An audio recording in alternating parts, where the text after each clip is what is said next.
அனைவருக்கும் வணக்கம். நான் உங்கள் சிநேகிதியின் குரல். வாங்க கதைக்குள்ள போவோம். சிவன் கோவில் முன்வாயிலில் நாதஸ்வர ஒளி உரக்க கேட்டது.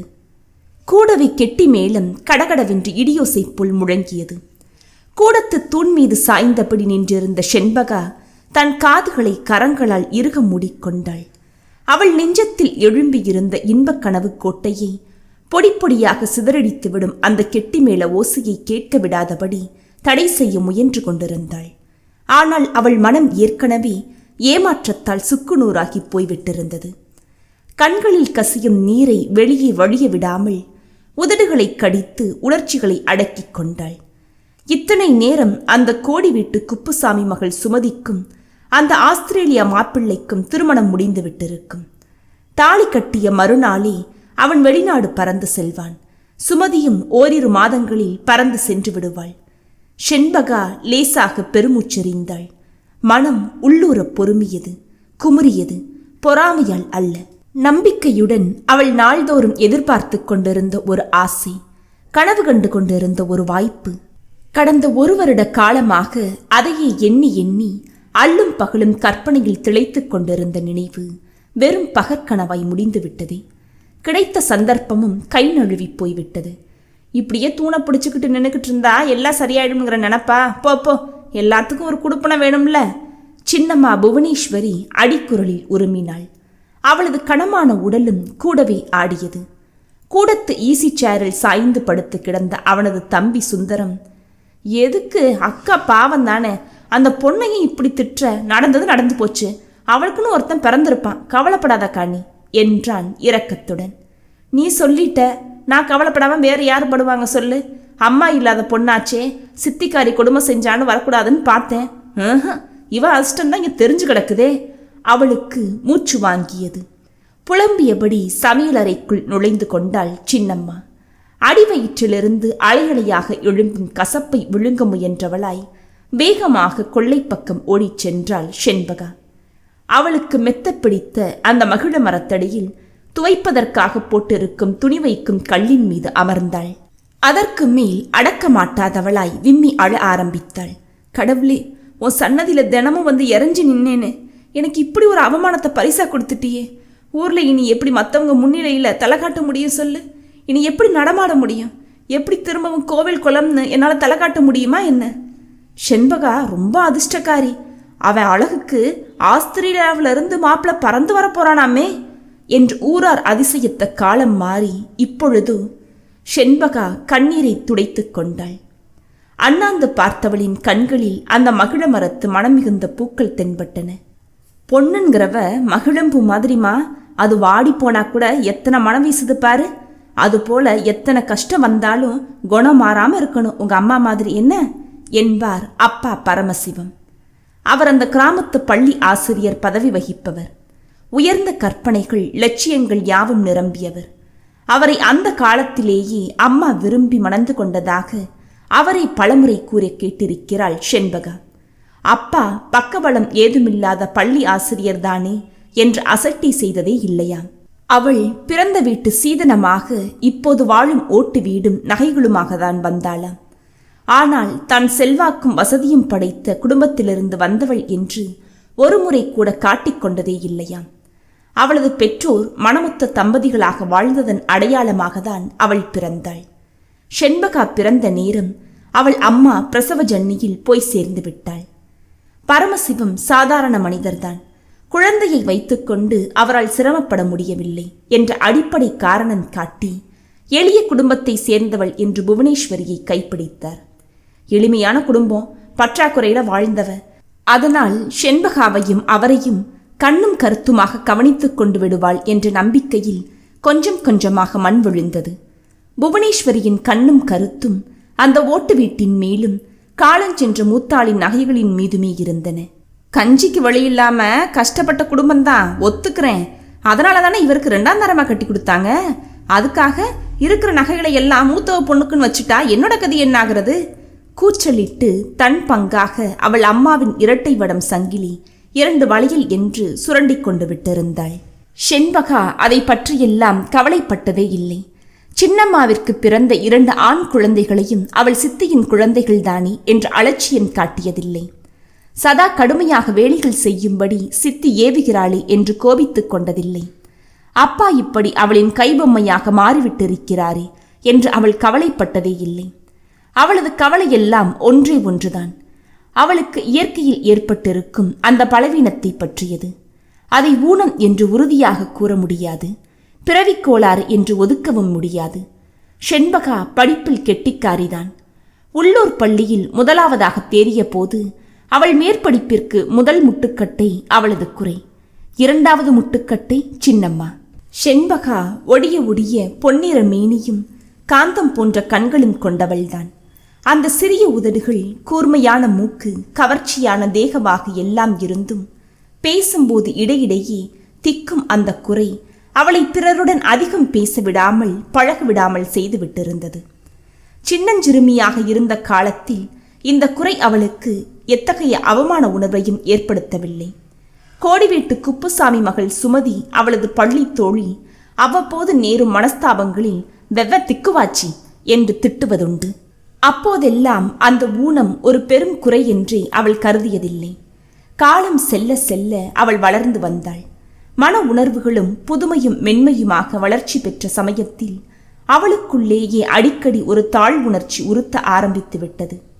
4 பேர் சேர்ந்து இருந்தால் செண்பகா பேச மறுத்து விடுவாள்.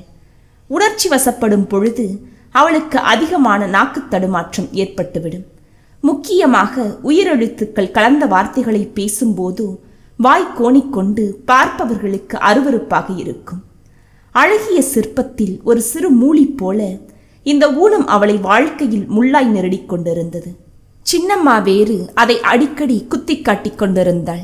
என்னவோ 2 எழுத்து படிக்கணும்னு படிக்க வச்சாச்சு, இதுக்கு மேலே எதுக்கு படிப்புன்றேன், எவன் கழுத்துலையாச்சும் கட்டிட்டா பாரம் தீர்ந்துச்சுல்ல, இந்த திக்கு வாயை ஒருத்தன் கட்டிக்கிட ஒத்துக்கணுமே.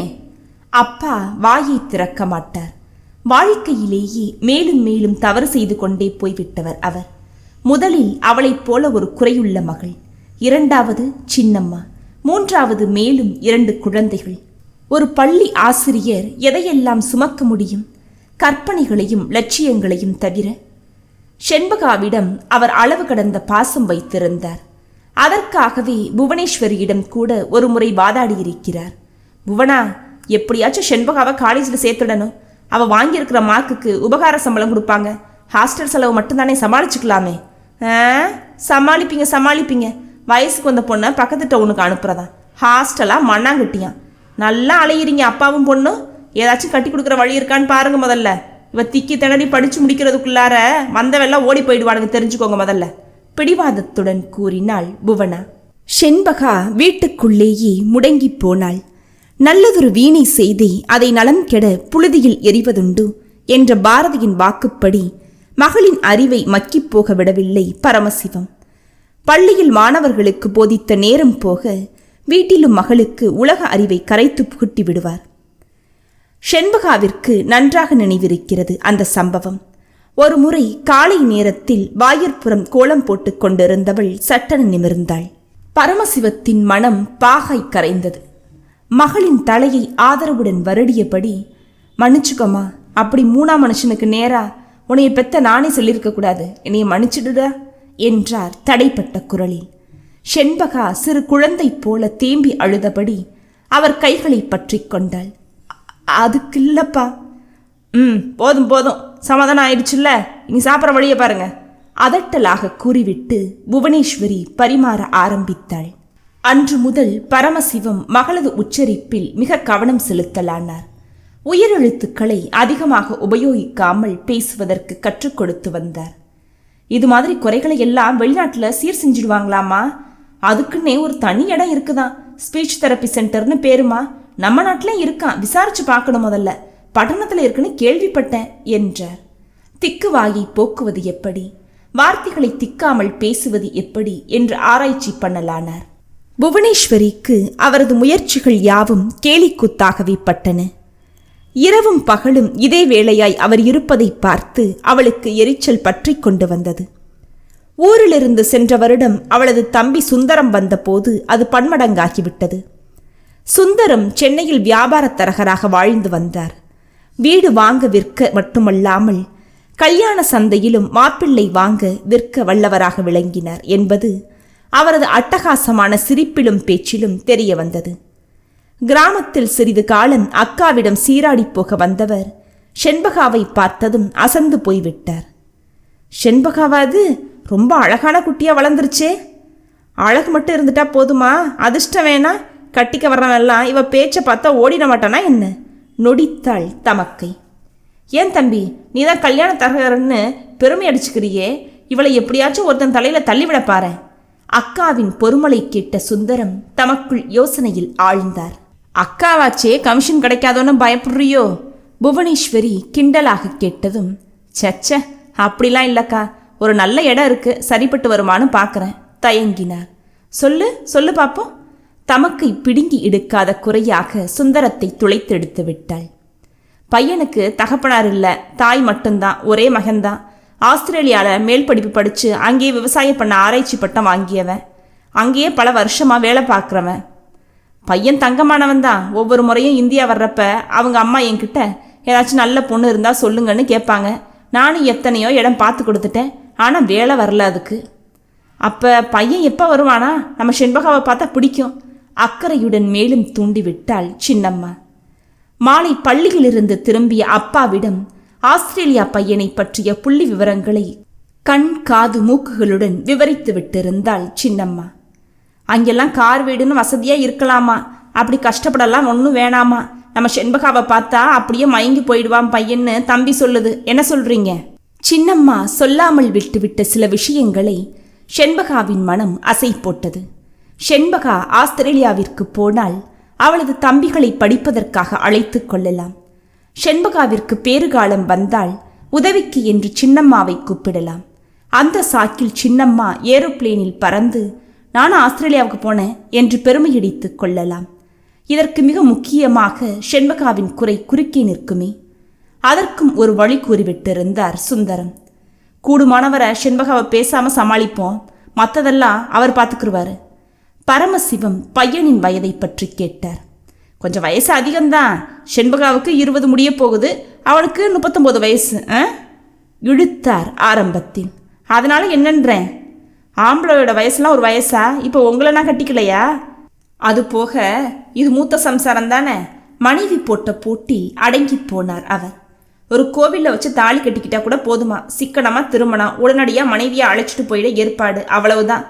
சுந்தர மாமா அடித்த வேப்பிலையில் அவள் மனமும் ஆடத் தொடங்கியது. ஆரம்பத்தில் செண்பகாவிற்கு இந்த கல்யாண விவகாரம் பிடிக்கவில்லைதான். அடிக்கடி ஏரோப்ளேன்ல பறக்கலாம், ராணி மாதிரி இருக்கலாம், அங்கே போய் உன் குறைய நிவர்த்தி செஞ்சுக்கலாம் என்று சுந்தரம் முடித்ததும் அந்த வழியில் விழுந்தாள். ஊருக்கு போய் பையனோட போட்டோவை அனுப்பி வைக்கிறேன், நம்ம செண்பகா போட்டோ ஒன்று எடுத்து அனுப்பி விடுங்க என்ன சொல்லிவிட்டு விடை பெற்றார் சுந்தரம். ஏய் திக்குவாய்ச்சி, அந்த மரத்தடியில் என்ன செஞ்சுக்கிட்டு இருக்க? இங்கே அடுப்படியில என் உசிரே போகுதுடி. உறக்க கூப்பாடு போட்ட சின்னம்மாவின் குரல் அவளை தூக்கி வாரி போட வைத்தது. இதோ வந்துட்டேன். ஒரே ஓட்டமாக சமையலறை பக்கம் வந்தாள். ஒரு பொட்டு தண்ணி கிடையாது, நம்ம கொல்லை பக்கமா போய் கோட்டமேட்டு தெருக்கிணத்துல தண்ணி எடுத்துட்டு வாப்போ விரட்டினாள். நானா? எல்லாரும் கல்யாண சோறு கொட்டிக்க போயிருப்பாங்க, நீ கொல்லை பக்கமா போ, எவனும் பார்க்க மாட்டான். புகையும் அடுப்பின் எரிச்சலுடன் கத்தினாள் சின்னம்மா. அவசரமாக குடத்தை எடுத்து இடுப்பில் வைத்தாள். குற்ற உணர்வுடன் மீண்டும் கொல்லைப்புறம் வந்தாள்.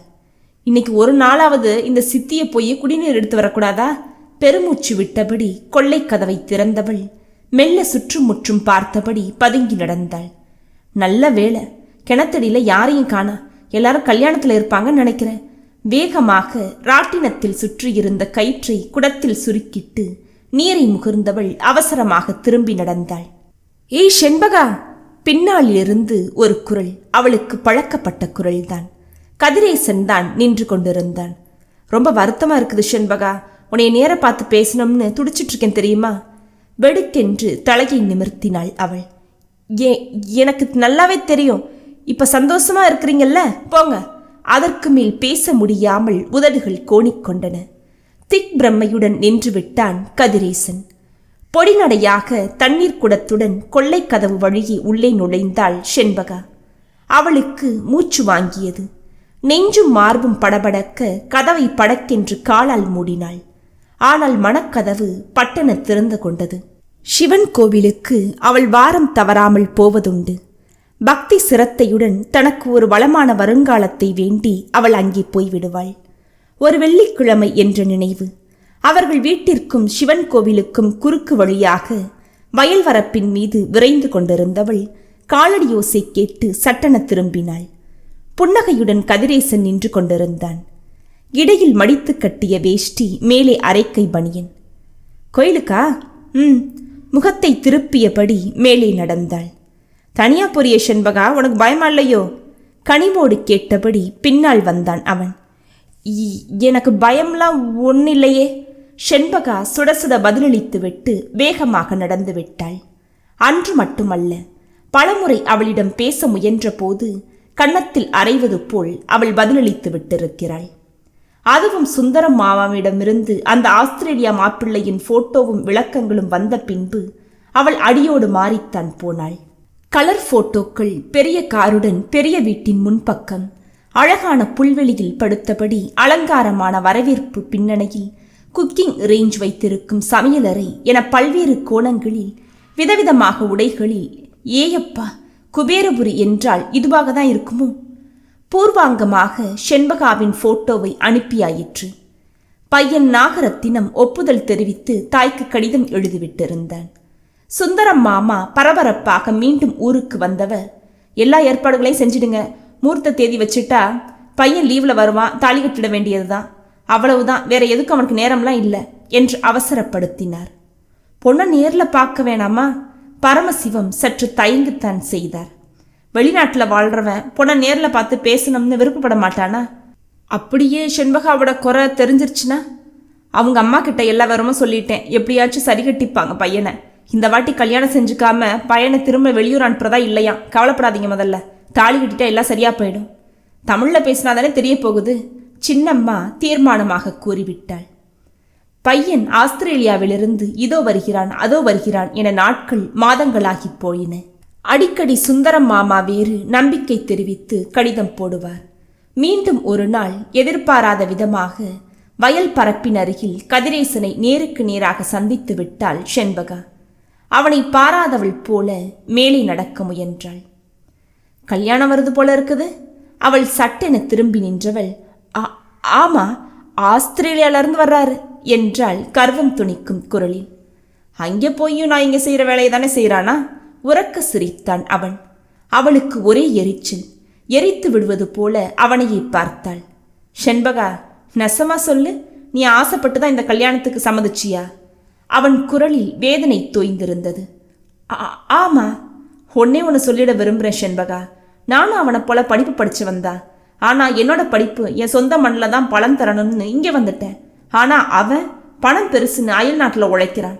போகட்டும், உன்னை நான் கட்டிக்கணும்னு ஆசைப்பட்டது உண்மைதான். சார்கிட்ட நேரம் வந்து கேட்கணும்னு இருந்தேன். ஆனால் ஏனோ என்னோட நல்ல நினைப்ப நீ தப்பாவே புரிஞ்சுக்கிட்ட. இப்போ என் ஆசையில் தோத்தும் போயிட்டேன்தான். பரவாயில்ல, உனக்கு என்னோட வாழ்த்துக்கள். இனிமே தொந்தரவு செய்ய மாட்டேன் கூறியவன் குரல் கரகரத்தது. மறு வினாடி அவன் வரப்பின் எதிர் திசையில் இறங்கி நடந்து விட்டான். இதுகாரும் ஏற்படாத ஒரு சிறு வேதனையும் அதே சமயம் ஒரு வகையான சினமும் ஒருமிக்க எழுந்து அவளது நெஞ்சை அழுத்தியது. அவள் ஆஸ்திரேலியாவிலே வசதியாக வாழப்போகிறவள். அதை விட்டுவிட்டு இவனுடன் இந்த மண்ணிலா ஏறும் கலப்பையுமாகவா? வெறுப்புடன் வேகமாக நடந்தாள் செண்பகா. மாதங்கள் நகர்ந்தன. நாகரத்தினத்திற்கு லீவு கிடைக்கவில்லை என்று ஒரு கடிதம் மாமாவிடமிருந்து வரும். சின்னம்மா கோபத்தில் சொற்களை அள்ளி வீசுவாள். பிறகு திடீரென ஒரு நாள் நாகரத்தினம் வரப்போவதாக கடிதம் வரும். மழையும் வெயிலும் போல மாறி மாறி கடிதங்கள் வந்தன. பரமசிவம் இந்த விளையாட்டில் அழுத்து போய் நம்பிக்கை இழந்து விட்டிருந்தார். ஆனால் ஊர் முழுவதும் லேசுபாசாக செய்தி பரவி கிசுகிசுக்க ஆரம்பித்தனர் அக்கம் பக்கத்தினர். திக்குவாச்சிக்கு வந்த அதிர்ஷ்டத்தை பார்த்தீங்களா? கோடி வீட்டு குப்புசாமி மனைவி பொறாமைப்பட்டாள். திடும் என்று ஒரு நாள் சுந்தரம் மாமா வந்து குதித்தார். வந்தவர் வெறும் கையோடு வரவில்லை, சுவையான செய்தியோடு வந்தார். நாகரத்னம் இந்தியாவுக்கு வந்துட்டான், தாயும் மகனும் 2 நாள்ல இங்க வர்றாங்களா என்று கூறினார். கொட்டுடா மேளம் கட்டுடா தாலி தான், எல்லாம் தயார் செஞ்சிடுங்கன்னு என்னைய முன்னாடியே அனுப்பிச்சிட்டாங்க. நம்ம ஊர் சிவன் கோவிலில் வச்சு கல்யாணத்தை முடிச்சுப்போம். ஏன்னா பையனுக்கு உடனே திரும்பணுமா, நேரமே இல்லையா. மிக துரித கதியில் பரமசிவம் செயல்பட்டார். அடுத்த முகூர்த்த தேதியில் கோவிலில் திருமணம் நடத்த என்று பணத்தை கட்டிவிட்டு வந்தார். அக்கம் பக்கத்து தெரிஞ்சவங்களை கூப்பிட்டு விருந்து வைக்க வேணாமா, செஞ்சிடுங்க முதல்ல, சின்னம்மா அதிகாரம் செய்தாள். கோவில் மண்டபத்தில் திருமணம் பரமசிவத்தின் வீட்டில் களை கட்டியது. அவருக்கு உற்றார் உறவினர் என்று இல்லாவிட்டால் என்ன, ஊரார் இல்லையா என்ன? திருமணத்திற்கு 2 நாள் முன்னதாகவே ஊர் பெரிய தனக்காரர் வீட்டில் மாப்பிள்ளையும் அவர் தாயும் வந்து தங்க ஏற்பாடு செய்தாகிவிட்டது. இத்தனை முன்னேற்பாடு செஞ்சுட்டு மாப்பிள்ளைய கண்ணாடியில கூட பார்க்காம, காரணமில்லாத ஒரு பயம் மனத்தை வாட்ட பரமசிவம் கடவுள் தலையில் பாரத்தை போட்டுவிட்டு அங்கும் இங்கும் ஓடிக்கொண்டிருந்தார். நாகரத்தினம் வந்து இறங்கிவிட்டிருந்தான். பளபளவென்ற புத்தம் புதிய அம்பாசிடர் காரில் அவன் வீட்டு வாயிலில் வந்திறங்கிய போது கிராமத்தின் பல தலைகள் ஆவலுடன் எட்டி பார்த்தன. வாயெல்லாம் பல்லாக சுந்தரமும் புவனேஸ்வரியும் காருக்கருகில் ஓடி சென்று வரவேற்றார்கள். அவசரத்திற்கு சம்பந்திகளை உபசரிக்க என்று தயாராக வரவழைத்திருந்த நாற்காலிகளை கூடத்தில் போட்டுவிட்டு வாயிற்புறம் விரைந்தார் பரமசிவம். சின்னம்மா தயார் செய்திருந்த ரவா கேசரியையும் பஜ்ஜியையும் தட்டுகளில் வைத்தபடி இருந்த செண்பகாவின் மேனி பயத்தால் நடுங்கியது. மெல்ல கூடத்து பக்கம் எட்டி பார்த்தாள். உள்ளே நுழைந்த அந்த வயதான அம்மாள்தான் அவளது வருங்கால மாமியாரா? பார்த்தால் பதவசாக இருந்தார்கள். பின்னால் வருதா? செண்பகாவின் நெஞ்சம் படபடத்தது. இதென்ன, போட்டோல பார்த்ததை விட வயசு அதிகமானவர் போல, தலையில லேசா முன்புறம் வழுக்கையான கிராப்பு, காதோரம் நரைக்க தொடங்கிய கிருதா, பட்டையான மூக்கு, பரந்த முகம், அரைக்கிழமை ஒருத்தன் கோட்டும் சூட்டுமா வந்திருக்கியது போல. செண்பகா மிகுந்த அதிர்ச்சிக்கு உள்ளானாள். அவளது இன்ப எதிர்பார்ப்புகள் ஒருபுறம் அவளை உந்த, மறுபுறம் அடிமனதிலிருந்து எதிர்ப்பு குரல் மேலோங்க பார்த்தது. செண்பகா, காபி பலகாரம் எடுத்துட்டு வாமா. சின்னம்மா உற்சாகம் ததும்பிய குரலில் உரக்க கூறியதும் செண்பகா தன் மனக்லேசத்தை உதறிவிட்டு வேகமாக வெளியே வந்தாள். பெரியவங்க காலில் விழுந்து ஆசீர்வாதம் வாங்கிக்கோமா என்றுமில்லாத கனிவு பொங்க சின்னம்மா கூறினாள்.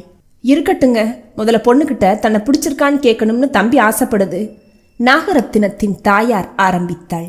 பரமசிவம் வெளவெளத்து போனார். இருப்பினும் சமாளித்தபடி, இங்கிலீஷ் நல்லாவே பேசுவா என்றார் அசடு வழிய. இருக்கட்டும், இந்த காலத்து பசங்க நேராவே பேசணும்னு ஆசைப்படுறது சகஜம்தானே. மறு பேச்சின்றி பக்கத்து அறையில் அவர்களது கருத்தை பகிர்ந்து கொள்ள ஏற்பாடு செய்துவிட்டனர். செண்பகா மெய் பதற உள்ளே நுழைந்தவள் அவனை நிமிர்ந்து கூட பார்க்கவில்லை. அவளது அழகையே கண் கொட்டாமல் பார்த்து கொண்டிருந்த நாகரத்தினம் மெல்ல முறுவலித்தான். என்னைய உனக்கு பிடிச்சிருக்குதானே? சுத்தமான தமிழில் கேட்டதும் தூக்கி வாரி போட்டவளாய் நின்றாள் செண்பகா. பேச மாட்டியா என்ன? அப்புறம் ஆஸ்திரேலியா வந்தா நிறைய பேச வேண்டியிருக்குமே. அவன் வற்புறுத்தினான். எனக்கு உங்களை சகிக்க முடியாமல் உதடுகள் கோணிக்கொண்டன. முகம் கோணியது. உதடுகள் துடிக்க, கண்களில் நீர் முட்டியது. எந்த குறை தன்னை காட்டிக் கொடுத்துவிடும் என்று வாய்மூடி மௌனம் சாதிக்க விரும்பினாலோ அதே குறை அவளை தலைக்குப்பர விழச் செய்துவிட்டது.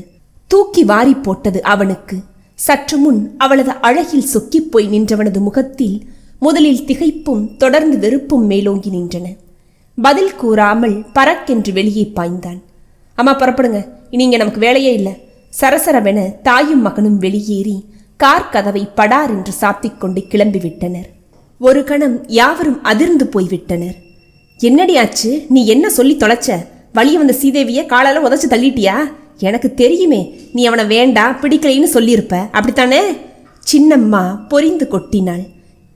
இல்லை சித்தி. அதற்கு மேல் பேச முடியாமல் துக்கம் தொண்டையை அழுத்தியபடி ஓவென்று அழுதாள் செண்பகா. பரமசிவத்திற்கு நிலைமையை யூகிக்க முடிந்தது. மகளின் குறையை மறைத்து கல்யாணம் செய்ய முற்பட்டோம் என்று மாப்பிள்ளை கோபித்துக் கொண்டு போய்விட்டான்.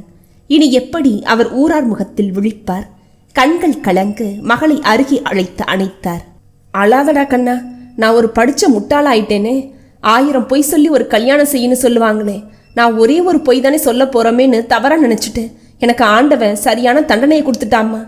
குழந்தை போல அவர் குலுங்கி குலுங்கி அழுதார். அப்பாவும் பொண்ணுமா இப்படி ஒப்பாரி வச்சா சரியா போச்சா என்ன? போய் அவங்க காலில் விழுந்து காரியத்தை முடிக்க பாருங்க, அதட்டினாள் சின்னம்மா. பரமசிவம் பிடிவாதமாக மறுத்துவிட்டார். புவனேஸ்வரியின் காளி போன்ற கூச்சல் அவரை அசைக்க முடியவில்லை. முடிவாக சுந்தரம் கால் தேயாத குறையாக மாப்பிள்ளை தங்கியிருந்த வீட்டிற்கு நடையாக நடந்தார். இவ்வளவு பணத்தையும் செலவழிச்சுக்கிட்டு என்னைய வரவழைச்சு ஏமாத்த பாக்குறீங்கல்ல நீங்க? திக்குவாய் பொண்ணை எவன் கட்டுவான்?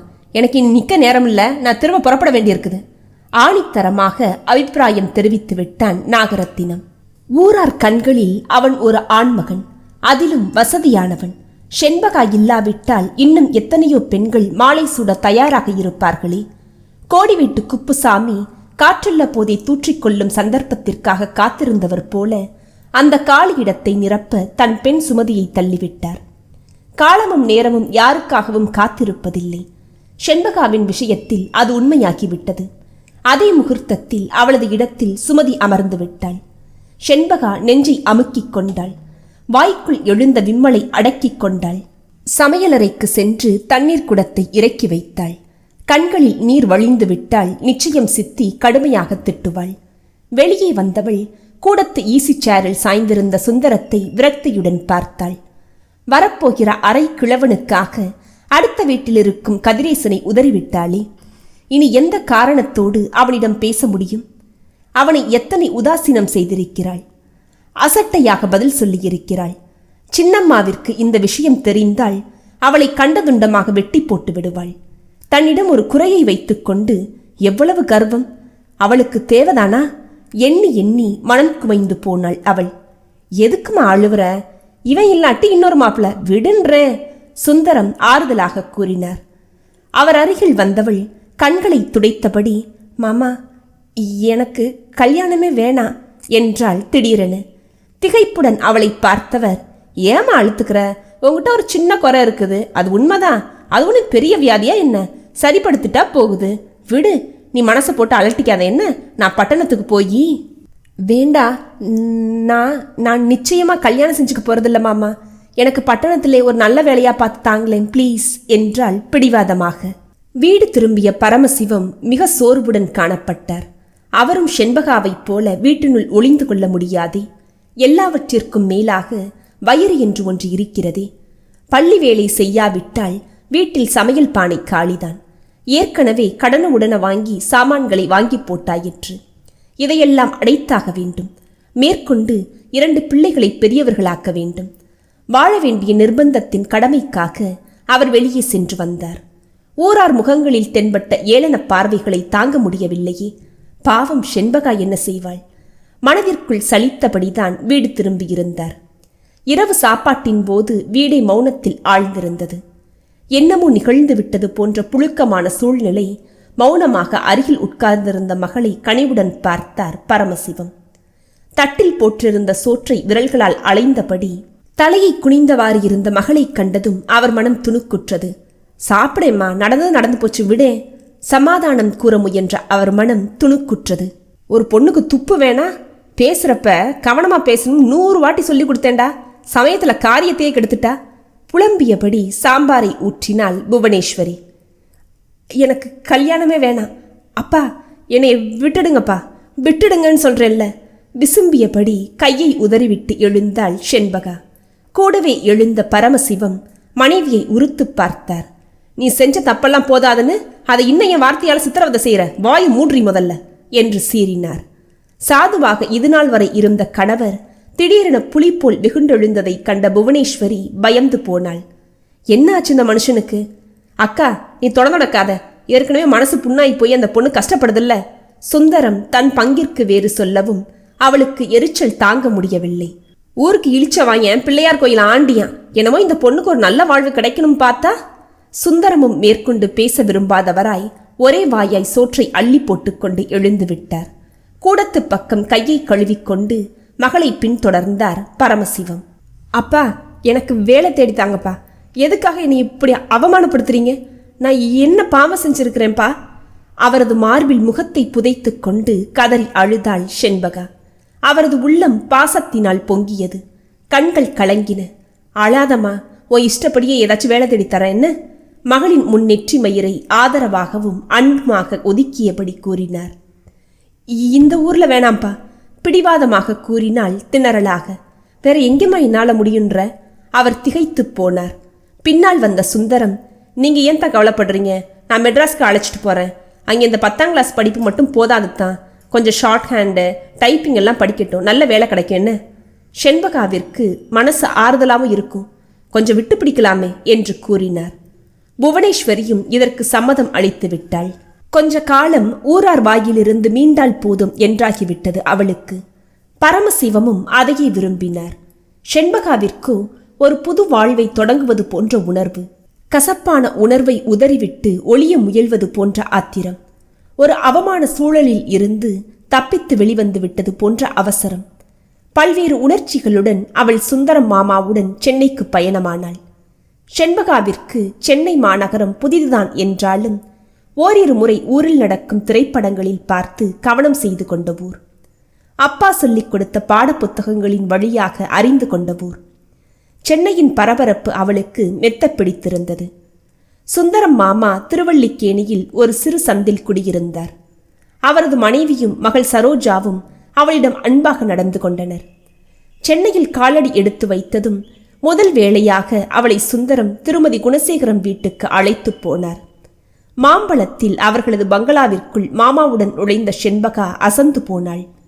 தலை எது வாள் எது என்று விளங்க முடியாதபடி ரோமம் அடர்ந்த நாய்க்குட்டி ஒன்றுடன் கொஞ்சிக் கொண்டிருந்த திருமதி குணசேகரம் உற்று பார்த்துவிட்டு, யாரது, சுந்தரமா, வாங்க வாங்க என்றாள். அந்த காலை வேளையிலும் உயர் ரக சில்க் சேலையில் உதட்டில் சாயப்பூச்சும் நகப்பூச்சுமாக இருந்தாள். கன்னங்களில் செல்வத்தின் செழிப்பு, உடலிலும் அதன் வளமை தெரிந்தது. கூந்தலை கழுத்து வரை வெட்டிவிட்டிருந்தாள். இந்த சேலைக்கும் அந்த குட்ட கூந்தலுக்கும் பொருத்தமாவே இல்லையே. சிந்தித்தபடியே செண்பகா வியப்பினால் கண்கள் விரிய அந்த அம்மாளையை பார்த்தாள். யார் இந்த பொண்ணு? அவள் வினவினாள். சற்று நேரத்தில் திருமதி குணசேகரம் நாயை கீழே இறக்கி விட்டு செண்பகாவின் அருகில் வந்தாள். நீங்க சொன்னதை கேட்டதும் எனக்கு ரொம்ப மனசு கஷ்டப்பட்டுருச்சு. எதுக்கும் அவர்கிட்ட ஒரு வார்த்தை கேட்டுட்டு சொல்றேன். நாங்க ஒரு சமூக சேவை நிலையம் திறந்திருக்கோம். அதில் இவளை போல வருகிற பெண்களுக்கு இனாமாவே பயிற்சி அளிக்கிறோம். ஷார்ட் ஹேண்டு டைப்பிங் இன்னும் எவ்வளவோ. எங்க சங்கத்தோட பிரசிடென்ட் கிட்ட சொல்லி சிபாரிசு செய்றேங்க. 2 நாள் பொறுத்து வாங்கல என்றாள் இனிமையான குரலில். செண்பகா பூரித்து போனாள். எத்தனை கருணை உள்ளம் கொண்டவள் இந்த அம்மாள். இனி அவள் நிச்சயம் வாழ்வில் முன்னேறுவாள். தானாகவே தன் காலில் உறுதியாக நிற்பாள். சரோஜா அவளை கேள்வி மேல் கேள்வியாக கேட்டாள். அந்த அம்மா அங்கே நிச்சயமா சேர்த்துக்கிட்டேன்னு சொன்னாங்களா? அந்த சேவா மந்திர்ல பொண்ணுங்க தங்குறதுக்கு வசதியெல்லாம் இருக்கா? இல்லாட்டி நீ இங்கே எங்களோட இருந்துடு செண்பகா. செண்பகா சரோஜாவின் அன்பில் திணறித்தான் போனாள். ஆனாலும் ஆயுள் பூராவும் பிறருக்கு பாரமாக வாழ முடியாதே. எப்படியும் அவளுக்கு ஒரு வழி வகுத்து கொள்ள வேண்டுமல்லவா? மனதை திடப்படுத்தி கொண்டாள். சரோ, நான் இந்த ஊர்ல தானே இருப்பேன், அடிக்கடி உன்னை வந்து பார்த்துக்கிறேன் என்றாள் மெல்ல. 2 நாளில் செண்பகா முள்மேல் இருப்பதைப் போல தவித்து போனாள். எப்படியாவது திருமதி குணசேகரம் மனம் இறங்க வேண்டுமே என்கிற திகிலில் அவள் வெந்து கொண்டிருந்தாள். 4 நாட்களுக்கு பின் ஒரு நாள் மாலை சுந்தரம் மாமா உற்சாகத்துடன் வீடு திரும்பினார்.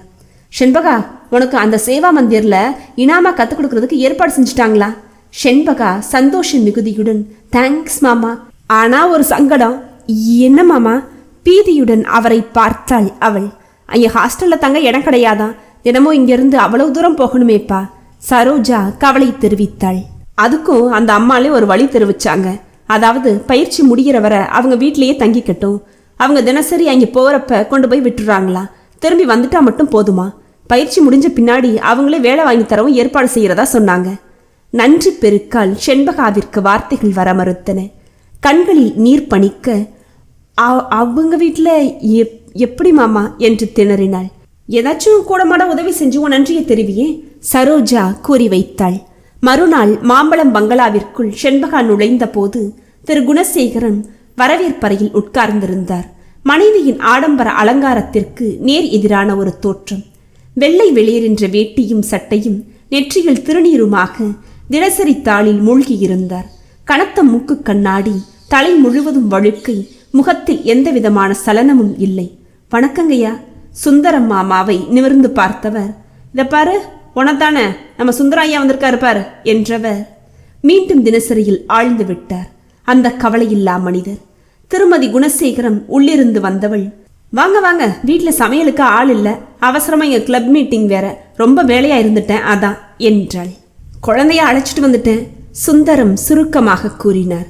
இனி அவ எங்க குழந்தை மாதிரி, எங்களுக்கு தான் அந்த பாக்கியமே இல்லையே. தழுதழுத்த குரலில் கூறி முடித்த திருமதி குணசேகரம் செண்பகாவின் அருகில் வந்து, உள்ள போமா, காஃபி டிஃபன் சாப்பிடு என்றாள். அடிக்கடி அப்பாவுக்கு கடுதாசி போடுமா, நானும் வந்து பார்க்கறேன். சுந்தரம் விடை பெற்று கொண்டார். செண்பகா மெல்ல அந்த புதிய சூழ்நிலையில் தன்னை பழக்கப்படுத்தி கொண்டாள். அவளுக்கு என்று சமையலறை அருகில் இருந்த ஒரு சிறு அறையை அந்த அம்மாள் ஒழித்து கொடுத்திருந்தாள். பெரிய மனசு இந்த அம்மாளுக்கு என்ன என்று எண்ணி வியந்தாள் அவள். காலம் வேகமாக சென்றது. இப்போதெல்லாம் செண்பகாவிற்கு பேசக்கூட நேரம் இருப்பதில்லை. அதிகாலையில் எழுந்து குளித்துவிட்டு சமையலறைக்குள் புகுந்து விட்டால் ஒரே மூச்சாக அன்றைய சமையலை முடித்துவிட்டுதான் வெளிவருவாள். பிறகு அவசர அவசரமாக 2 வாய் சோற்றை அள்ளி போட்டுக்கொண்டு சேவா நிலையத்திற்கு போய்விடுவாள். அவள் திரும்பும் பொழுது பிற்பகல் ஆகிவிடும். மீண்டும் டிஃபன், இரவு சாப்பாடு என்று பம்பரம் போன்ற வாழ்க்கை. இந்த வீட்டு வேலைகள் அவளுக்கு புதிய விஷயங்கள் அல்ல. அதிலும் கிராமத்தில் விறகடுப்பும் தண்ணீர் எடுக்க கிணறு தேடி போகும் பழக்கமும் உள்ளவளுக்கு நவீன வசதியடங்கிய சமையலறை வேலைகள் பெரிய விஷயமல்ல. ஆனால் அவளை மெல்ல மெல்ல தன் வீட்டு வேலைக்காரியாக்கி கொண்ட திருமதி குணசேகரத்தின் சாமர்த்தியத்தை எண்ணி அவளால் வியக்காமல் இருக்க முடியவில்லை. ஆரம்பத்தில் அவளை, கொஞ்சம் அந்த கேஸ் அடுப்பை பாரும்மா என்பாள் கொஞ்சலாக. இப்பதான் கிளப் மீட்டிங்ல இருந்து வந்தேன், ஒரே தலைவலி, அப்பப்பா சமையலாலே கிடைக்க மாட்டேங்குது போ என்று அழுத்துக் கொள்வாள். அதுக்கு என்னங்க, நான் இருக்கேன்ல. செண்பகா ஓடி சென்று காப்பியுடன் வந்து நிற்பாள். செண்பகாவிற்கே தெரியாமல் படிப்படியாக சமையல் வேலை அவள் மீது சுமத்தப்பட்டு விட்டிருந்தது. நீ செய்யறது நல்லாவே இல்லை லல்லி, பாவம், படிக்கிறதுக்குன்னு வந்த பொண்ணு தானே அது, அதை போய் இப்படி சக்கையா வேலை வாங்குறியே. ஒரு நாள் சாப்பாட்டு மேஜை அருகே அமர்ந்த குணசேகரம் மனைவியை கடிந்து கொண்டார். சும்மா இருங்கங்க, இதோட எத்தனை சமையலால் வச்சுட்டேன். இவளை போல சாமர்த்தியமா அழகா யார் சமையல் செய்யறாங்க? வாய்க்கு ருசியா இருக்குன்னா அன்னைக்கு உருளைக்கிழங்கு பொரியல் சாப்பிட்டீங்களே, நினைவுல இருக்குதா? மனைவி மிரட்டினாள் அடிக்குரலில்.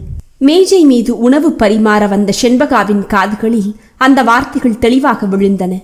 சாப்பாடு ஒழுங்கா வேணும்னா மரியாதையா வாயை மூடிக்கிட்டு அநியாயத்தை சகிச்சுக்கோங்க என்று லல்லி கணவரை மிரட்டினாள்.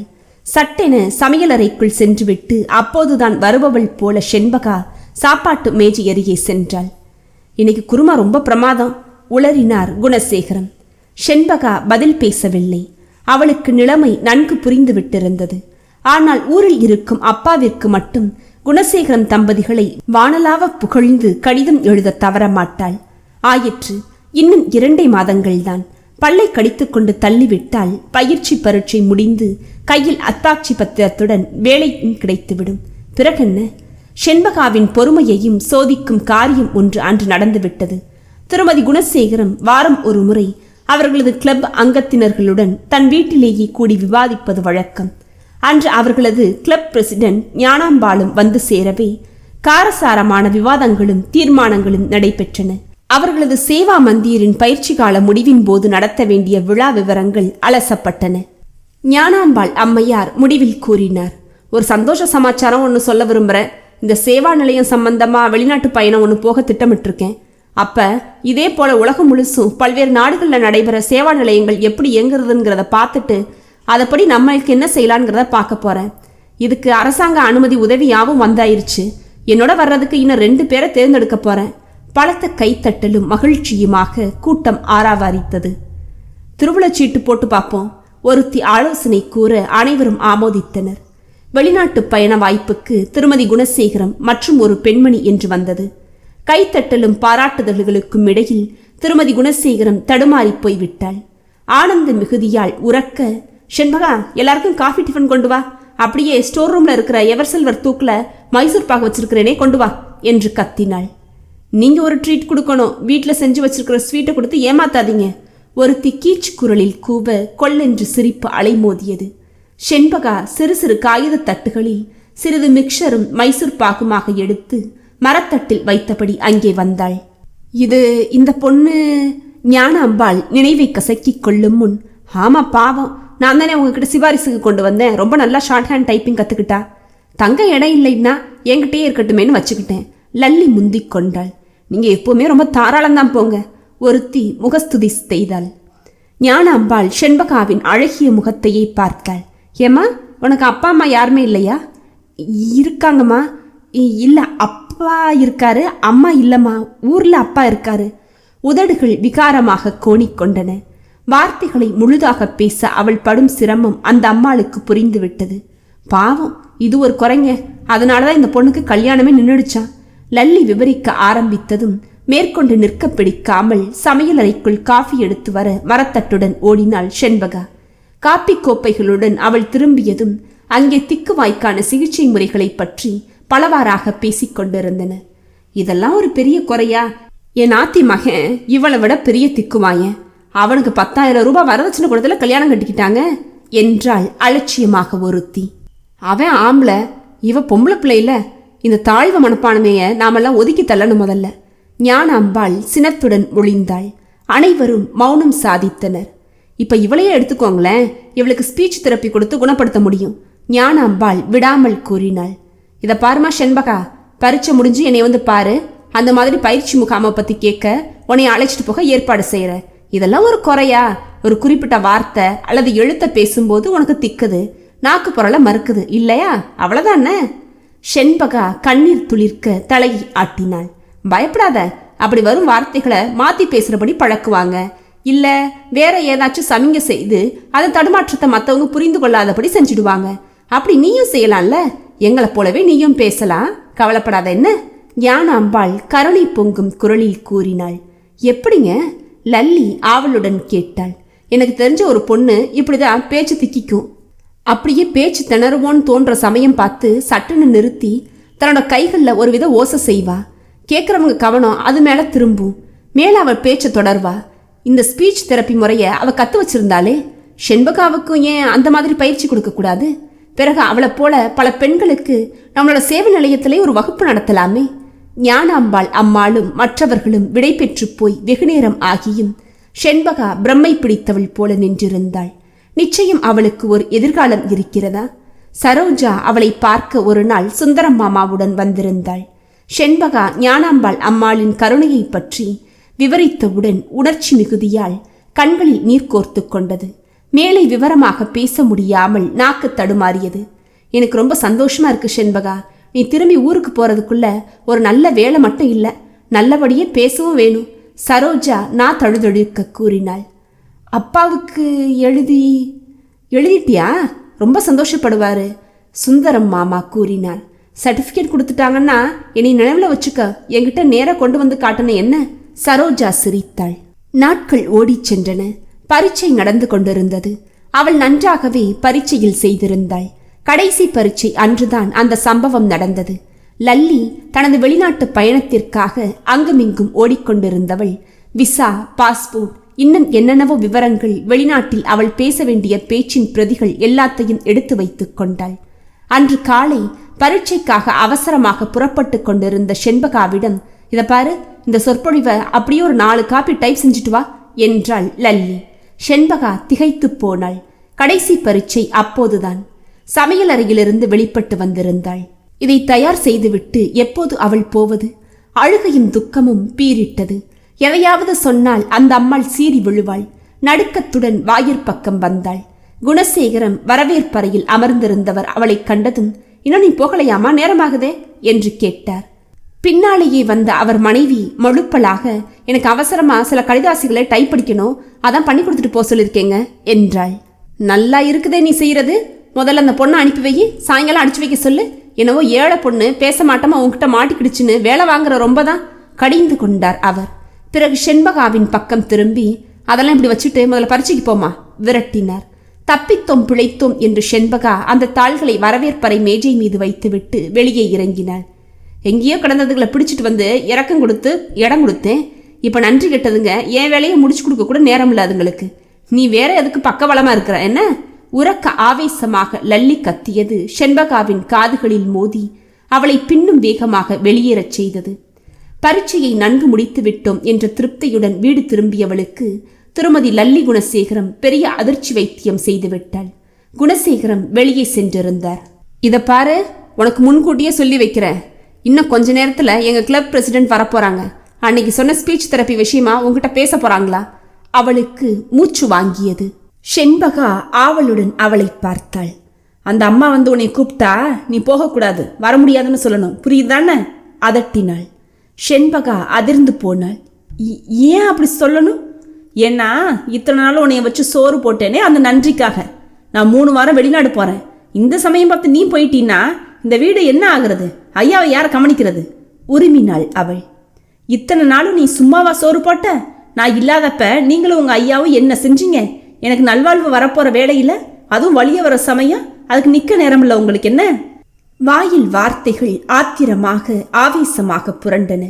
ஆனால் நாக்கு செயலற்று போய்விட்டது அவளுக்கு. கண்களில் கசிந்து வெளிவர பயமுறுத்தி நிற்கும் நீரை பற்களை கடித்து அடக்கிக் கொண்டாள். மாலை வரவேற்பறையில் ஞானாம்பாள் அம்மையாரின் குரல் கேட்டது. நானும் எவ்வளவோ சொல்லி பார்த்துட்டேன், ஒரே பிடிவாதமாக ஊருக்கு போகணுங்கிறா. இப்படி ஒரு வாய்ப்பு கிடைக்கிறது ரொம்ப கஷ்டம்னு சொல்லி பார்த்துட்டேன். அழகாக கோவையாக பொய் சொல்லி கொண்டிருந்தாள் லல்லி குணசேகரம். நெசமாவா? இவளை நம்பி நம்ம சகல ஏற்பாடுகளையும் செஞ்சிருந்தேனே. நம்ப முடியாதவராய் அந்த அம்மையார் கேட்டதும் தெளிவாக செண்பகாவிற்கு கேட்டது. வேணும்னா நீங்களே கூப்பிட்டு கேளுங்களேன். ஏ செண்பகா, இங்கே வா, ஏன் கொஞ்சம் டீ எடுத்துட்டு வா. அப்படியோ வாயாலே விவரமா சொல்லிரு. அன்பு பொங்கும் குரலில் அழைத்தாள் லல்லி. மரத்தட்டில் டீ கோப்பைகளை சுமந்து வந்த செண்பகா ஞானாம்பாளை நிமிர்ந்து பார்க்க துணிவில்லாமல் தலையை குனிந்து கொண்டாள். லல்லி அவளையை உறுத்து பார்ப்பது தெரிந்தது.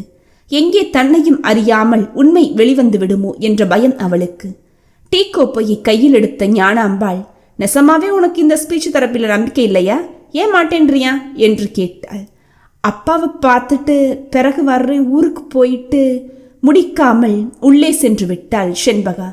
அதற்கு மேல் கண்ணீரை கட்டுப்படுத்த முடியாமல் அவள் சிறு குழந்தை போல தேம்பி தேம்பி அழுதாள். உலகில் எல்லோருமே சந்தர்ப்பவாதிகள்தானா? சுயநலம் மிக்கவர்கள்தானா? மறுநாள் காலை வழக்கம் போல சமையலை முடித்துவிட்டு வெளியே வந்தவளின் முகத்திற்கு நேராக 2 புடவைகளை விட்டெறிந்தாள் லல்லி குணசேகரம். அவசரமா இது எல்லாத்தையும் துவைச்சு இஸ்திரி போட்டு வை. அந்த பேப்பர்களை டைப் அடிச்சிடு. நான் வெளியே போயிட்டு வந்துடுறேன். அவமானத்தால் முகம் சிவக்க செண்பகா நெடுநேரம் அந்த கசங்கிய சேலைகளையே பார்த்தபடி நின்றிருந்தாள். அவளை வெறும் கொத்தடிமையாக வேலை வாங்க லல்லி குணசேகரம் முயல்கிறாள். இனி அவளை எங்கும் வெளியே போக விடாமல் வீட்டுக்குள்ளேயே முடக்கி போட முயல்வாள். சமையல், வீட்டு நிர்வாகம் யாவும் தெரிந்த ஒரு திறமையான அனுபவசாலி அவளை போன்ற ஊர் சுற்றும் சோம்பேறிகளுக்கு மிகவும் தேவைதான். சச்ச, இந்த சூழ்நிலையிலிருந்து விடுபடணும் முதல்ல. செண்பகா அன்றிரவே ஒரு தீர்மானத்திற்கு வந்து விட்டிருந்தாள். மறுநாள் காலை மாமா வீட்டிற்கு சென்று வருவதாக கூறி சம்மதம் வாங்கிவிட வேண்டும். சரோஜாவிடம் கலந்து ஆலோசித்து இந்த ராட்சச பிடியிலிருந்து விடுதலை அடைய வேண்டும். மறுநாள் அரைமனதாக லல்லி குணசேகரம் ஒப்புதல் அளித்ததும் முதல் வேளையாக திருவல்லிக்கேணி போய் சேர்ந்தாள் செண்பகா. என்ன இது செண்பகா, ஏன் இப்படி பதட்டமா இருக்க?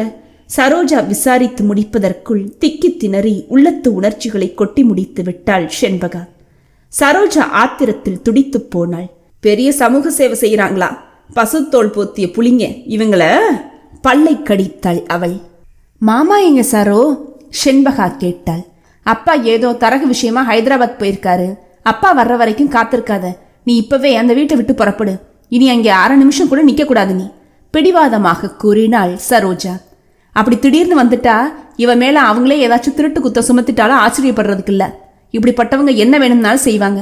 சரோ, அவசரப்படாத. மெல்ல நாமே போய் 2 நாள் எங்களோட அழைச்சிட்டு போறோம்னு சொல்லிட்டு கூட்டிட்டு வந்துருவோம். இப்ப போகட்டும். அவள் அம்மா யோசனை சொன்னாள். கண்ணீரை துடைத்து கொண்டாள் செண்பகா. அதுதான் சரி, நாளானைக்கு வந்துடுங்க. விடை பெற்று கொண்டாள். வரவேற்பறையில் வந்து நின்ற சரோஜாவின் பேச்சை மறுதளிக்க முடியாதபடி குணசேகரம் வேறு உடனிருந்து தொலைத்து விட்டார். லல்லி குணசேகரத்திற்கு பற்களை கடிப்பதை தவிர வேறு வழியே இல்லை. போயிட்டு வரட்டும், பாவம், அவங்க மனுஷன் கூட இருந்துட்டு தான் வரட்டுமே. அவர் அனுமதி அளித்து விட்டார். அம்மா கிட்ட உன் பெட்டியை காட்டிட்டு எடுத்துட்டு வா. கழுத்துல அவளோட மைனர் செயின் போட்டிருக்க, பாத்துக்கோங்க. பெட்டியில அவளோட துணிமணி. படபடவென சரோஜா பெட்டியை திறந்து காட்டி பேசியதும் லல்லி குணசேகரம் அசந்து போனாள். இந்த பொண்ணுங்க இப்படி குரோதமா பேசுறா? ஒருவேளை செண்பகா பூனை மாதிரி இருந்து எல்லாத்தையும் சொல்லியிருப்பாளோ? அவளை உறுத்து பார்த்து விட்டு, சரி சரி, அவன் மேலே எங்களுக்கு பூரண நம்பிக்கை இருக்கு. இதெல்லாம் எதுக்காக? அதட்டியபடி வழி அனுப்பினாள் லல்லி. திருவல்லிக்கேணி வந்ததும் சரோஜா சொன்னாள். முதல் வேளையா அப்பாவுக்கு கடுதாசி எழுது. எங்க அப்பா வந்ததும் ஊருக்கு அனுப்ப வழி செய்வாரு. 2ஆம் நாள் ஹைதராபாத்திலிருந்து சுந்தரத்தின் கடிதம் தான் வந்தது. போன இடத்துல வேலை முடியாததுனால வர்றதுக்கு இன்னும் 1 வார காலம் ஆகும், கவலைப்பட வேணாம் என்று எழுதி விட்டிருந்தார். இப்ப என்ன செய்யறது? திரும்பி போகலைட்னா அந்த அம்மா கோச்சுப்பாங்களே. சரோஜா தீவிரமாக சிந்தித்தாள். பேசாம நீ ஊருக்கே திரும்பி போயிடு. இல்லாட்டி அந்த அம்மா உன்னை சக்கையா வேலை வாங்கிட்டு தான் வெளியே அனுப்புவாங்க என்றாள். தனியாவா? செண்பகா பயத்துடன் மெல்ல கேட்டாள். தன்னந்தனியா அதை அனுப்பிச்சு விட்டுட்டு உங்க அப்பாருக்கிட்ட பாட்டு வாங்க போற பாரு நீ, சரோஜாவின் தாய் பயமுறுத்தினாள். பிற்பகல் 3 மணிக்கு அந்த புறநகர் பகுதி பஸ் புறப்படுது. சாயங்காலம் 6 மணிக்குள்ளார ஊருக்கு போயிடுவா. படிச்சவ, கூட பயணம் செய்யறவங்களும் மனுஷங்க தானே. தவிர ஒரு துணத்திடனுங்கிற வழக்கத்தை நம்ம பொண்ணுங்க இதோடு நிறுத்திக்கணும். சரோஜா சூடாக பேசினாள். செண்பகாவிற்கு வேறு வழி இருக்கவில்லை. அந்த புலிக்குகைக்குள் நுழைவதை விட தனிமையில் பயணம் செய்வது மேல். மறுநாள் பிற்பகல் மாமியிடம் ஆசி பெற்றுக்கொண்டு பெட்டி சகிதம் சரோஜாவுடன் வந்து சேர்ந்தாள் செண்பகா. மனதில் தாங்கவனாத பயம் ஒட்டியது. அதை பாரு, நிக்கிறத பத்தில அந்த பஸ் தான். டிக்கெட் வாங்கிட்டு வர்றேன், இங்கே நில்லு, சரோஜா சொல்லிவிட்டு சற்று தொலைவில் நின்ற தொலைதூர புறநகர் வண்டி பக்கம் சென்றாள். செண்பகா தூக்கி வாரி போட்டவளாய் நிமிர்ந்து பார்த்தாள். கதிரேசன் நின்றிருந்தான். நீ எங்கே இருக்கிற? ஊருக்கு புறப்பட்டுக்கிட்டு இருக்கியா? அட, நானும் இதே பஸ்ல தான் போறேன். படபடத்தான் அவன். சட்டென முகத்தை கவிழ்த்தி கொண்டாள் அவள். வாழ்க்கையில் எங்கேயும் ஒதுங்க முடியாமல் ஓடிக்கொண்டிருக்கிறாள் அவள். இந்த சமயத்தில் கேலி செய்வது போல் இவன் வந்து சேர்ந்து விட்டானே. செண்பகா, பஸ் புறப்பட போகுது, வா வா. சரோஜா அவசரப்படுத்தியவள் கையில் டிக்கெட்டை திணித்தாள். அப்போதுதான் அருகில் நின்ற கதிரேசனை பார்த்தாள் அவள். நானும் அவங்க ஊருதான். அடக்கமாக சிரித்தான் அவன். அப்ப துணை தேட வேணா என்ன செண்பகா? சரோஜா கேட்டதும் செண்பகா பலமாக மறுப்பு தெரிவித்தபடி முன்னால் நடந்தாள். இந்த மனுஷன் வேணா. ஏன்? இப்படி வா, நான் சொல்றேன். கதிரேசன் சரோஜாவை கூப்பிட்டான். விடுவிடுவென முன்னால் நடந்தவன் வேகமாக ஜன்னலோர சீட்டை பிடித்து அதில் அமர்ந்தாள். அருகில் அமர்ந்திருந்த ஒரு பெண்மணி, தனியாவா போற என்று கேட்டாள். செண்பகா பெட்டியை மடிமீது வைத்துக் கொண்டாள். மெல்ல ஜன்னல் வழியை எட்டி பார்த்தாள். சரோஜாவும் கதிரேசனும் பலமாக கையை ஆட்டியபடி பேசிக்கொண்டு வந்தனர். கதிரேசன் உள்ளே ஏறினதும் வெளிப்பக்கமாக அவளது ஜன்னல் அருகில் வந்து நின்று கொண்டாள் சரோஜா. நீ சுத்த பைத்தியம். இவ்வளவு படிச்சவரு, கிராமத்திலேயே சேவை செய்யணும்னு உயர்ந்த லட்சியத்தோட பாடுபட்டவரு, உன் குறைய நிறைவா நினைச்சு உன்னையே அடையணும்னு நினைச்சவரு, அவரை போய் ஒதுக்கிட்டு வந்திருக்கிறியே. அவரை கண்டா நீ பேச மாட்டியா? நான் துணையா போக தயாரு, ஆனா செண்பகா மறுத்துடுவான்னு மனம் ஒடிஞ்சு பேசுறாரே. ஆனால் நீ ரொம்ப மோசம்தான். இப்ப ஏதோ விவசாய சங்கம் விஷயமா மெட்ராஸ் வந்தாராம். தற்செயலா பார்த்ததுல ஒரே ஆச்சரியம். பாவம். தாழ்ந்த குரலில் அவளை கண்டித்தாள் சரோஜா. செண்பகா மௌனம் சாதித்தாள். சட்டென கண்டக்டர் விசிலை ஊதினதும் பஸ் புறப்பட்டு விட்டது. கையை ஆட்டியபடி, ஜாக்கிரத, கவனமா இறங்க என்ன விடை கொடுத்தாள் சரோஜா. அவ ஒரு வினாடி செண்பகாவின் கையை அழுத்தினாள் அன்புடன். கண்களில் நீர் துளிர்த்தது. செண்பகாவும் கண்களை துடைத்துக் கொண்டாள். நிலையத்தினின்றும் சீறிக்கொண்டு பாய்ந்து வளைந்து வெளியேறிய பஸ் நெடுஞ்சாலை மீது கிர்ரென்ற சப்தத்துடன் சீராக செல்ல ஆரம்பித்தது. தனக்கு முன்னால் அமர்ந்திருக்கும் பயணியின் கைக்கடிகாரத்தை பார்த்தாள் செண்பகா. மணி 4 ஆயிற்று. இன்னும் 1 மணி நேரம் ஊருக்கு போய் சேர்ந்து விடுவாள். தன்னந்தனியாக வந்து நிற்கும் மகளை பார்த்ததும் அப்பா என்ன செய்வார்? சின்னம்மா என்ன சொல்வாள்? என்ன நினைப்பாள்? பெருசா வேலை செஞ்சு கிழிக்கிற மாதிரி ஊரை விட்டு ஓடினியே, என்னாச்சு என்று கத்தலாம். திருவள்ளிக்கேணியில் சுந்தரம் மாமா திரும்ப வந்து சரோஜாவை திட்டலாம். என்ன தைரியம் இருந்தா இப்படி தன்னந்தனியா அந்த பொண்ணை பஸ்ல ஏற்றி அனுப்பிச்சிருப்ப? எங்க அத்தானுக்கு நான் என்ன பதில் சொல்லுவேன்? செண்பகா கண்களை இறுக மூடிக்கொண்டாள். டமால் என்ற சப்தம் காதை பிளந்தது.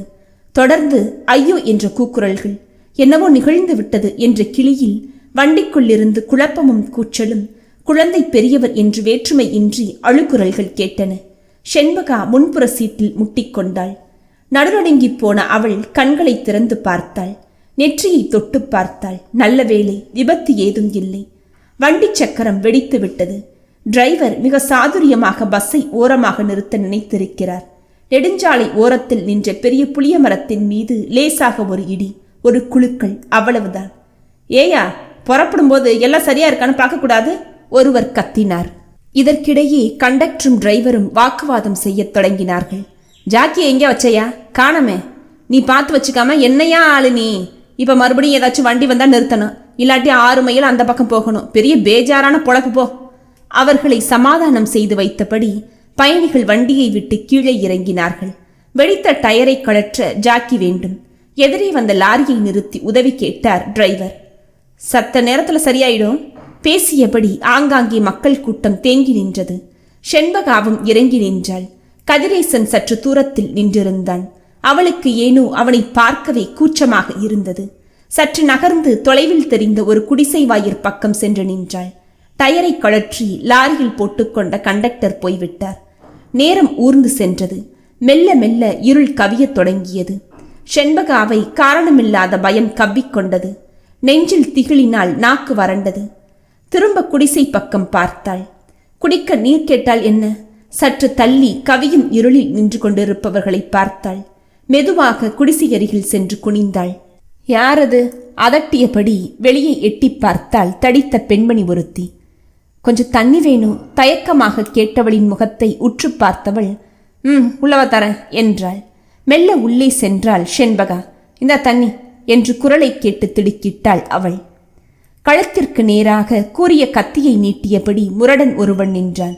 சத்தம் போட்ட அவ்வளவுதான், முதல்ல சங்கிலியை கழட்டி கொடு. செண்பகா பயத்தால் உறைந்து போனாள். படபடவென்று நெஞ்சம் துடிதுடித்தது. பயத்தால் நாக்கு மேலனத்தில் ஒட்டிக்கொண்டது. உடல் முழுவதும் குப்பென்று வியர்த்து கொட்டியது. ஆ ஆ வாய் குளறியது. சத்தம் போடாம சங்கிலியை கழட்டி கொடுத்துட்டு ஓடிரு, ஏதாவது வெளியே போய் உளர்ன மிரட்டினான் அந்த ஆள் பயங்கரமான குரலில். செண்பகா அப்படி ஏமாந்து போக விரும்பவில்லை. சட்டென கழுத்து சங்கிலியை பற்றி கொண்டாள். விடு என்று வீறிட்டாள். தன் பலம் முழுவதையும் திரட்டி அடுத்த கணம் அவன் குடிசையின் மூலையில் எகிரிப்போய் விழுந்தான்.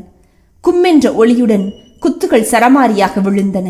அடுத்த கணம் அவன் ஐயோ என்னை விட்டுருங்க விடுங்கன்றல என்று ஓட எத்தனித்தான். கண நேரம் ஒரே குழப்பமும் திகிலுமாக செண்பகாவிற்கு ஒன்றுமே விளங்கவில்லை. நிதானத்திற்கு வந்த பிறகு அருகே கதிரேசன் நின்று கொண்டிருப்பதை பார்த்தாள். முரடன் கழுத்தில் துண்டை போட்டு முறுக்கி வெளியே தரதரவன இழுத்துச் சென்ற கதிரேசன், செண்பகா போதுமோ அசட்டுத்தனா, வெளியே வா முதல்ல என்று அதட்டினான். செண்பகா பதட்டமாக வெளியே வந்தவள் கிடுகிடுவென உடலெல்லாம் ஆடிப்போனாள். பூமியே தட்டாமாலை சுற்றுவதைப் போல அவளுக்கு பிரம்மை தட்டியது. இதற்குள் பயணிகள் யாவரும் சூழ்ந்து கொண்டு அந்த முரடனை போலீசில் ஒப்படைப்பதை பற்றி பேச ஆரம்பித்தனர். வழியில் சென்று கொண்டிருந்த சைக்கிள் பயணியை நிறுத்தி பக்கத்து போலீஸ் ஸ்டேஷனுக்கு செய்தி சொல்லி அனுப்பி வைத்தனர். பஸ் கண்டக்டர் திரும்பி வந்து பஸ் கிளம்ப தயாராக இருப்பதற்கும் போலீசார் வந்து முரடனை தள்ளி கொண்டு போவதற்கும் சரியாக இருந்து விட்டது. வண்டியில எல்லாரும் ஏறுங்க. கண்டக்டர் உரக்க கத்தினார். செண்பகா, இன்னுமா என் மேல கோவம் தீரல உனக்கு? கதிரேசன் அவள் அருகில் மென்மையான குரலில் கேட்டான். அதற்கு மேல் செண்பகாவால் அடக்க முடியவில்லை. அவள் மனம் உடைந்து போனாள். எத்தனையோ பேர் அவளை அலட்சியம் செய்தார்கள், அசட்டை செய்தார்கள். ஆனால் அவன் அவளது அலட்சியத்தை கவனிக்காமல், புறக்கணிப்பை லட்சியம் செய்யாமல் அவளுக்காக நெடுந்துணையாக நின்று கொண்டிருக்கிறான். என்னை மன்னிச்சிடுங்க. விசும்பலுடன் அவன் அருகில் வந்து நின்றாள். உங்களை நான் புரிஞ்சுக்காம இல்ல. அழக்கூடாது. இனி நான் உன் அருகே இருக்கும்போது அழவே கூடாது. புறப்படு, அப்பா கிட்ட விவரமா பேசுவோம். செண்பகா, இதை என்னைய பாரு, கொஞ்சம் தான் சிறியேன் என்றான் கதிரேசன். இப்போது அருகருகே உட்கார்ந்து அவர்கள் இருவரும் பயணம் செய்தார்கள். திருமண வீட்டில் பரபரப்பு களை கட்டியது. மங்கள இசை முழங்கிக் கொண்டிருந்தது. சுந்தரம் மாமாவும் சரோஜாவும் காலில் சக்கரமும் கைகளில் இறக்கையும் கட்டிக்கொண்டது போல் பறந்தார்கள். யாருக்கும் நிற்க நேரமில்லை. கைஸ், இந்த கதை உங்களுக்கு பிடிச்சிருக்குன்னு நம்புறேன். இது மாதிரியான கதைகள் கேட்கணும்னா ப்ளீஸ் சப்ஸ்கிரைப். அது போக லைக், ஷேர் அண்ட் கமெண்ட். அப்பதான் நான் அடுத்தடுத்து போடுற கதைகளுக்கான நோட்டிஃபிகேஷன் உங்களை வந்து சேரும். நன்றி.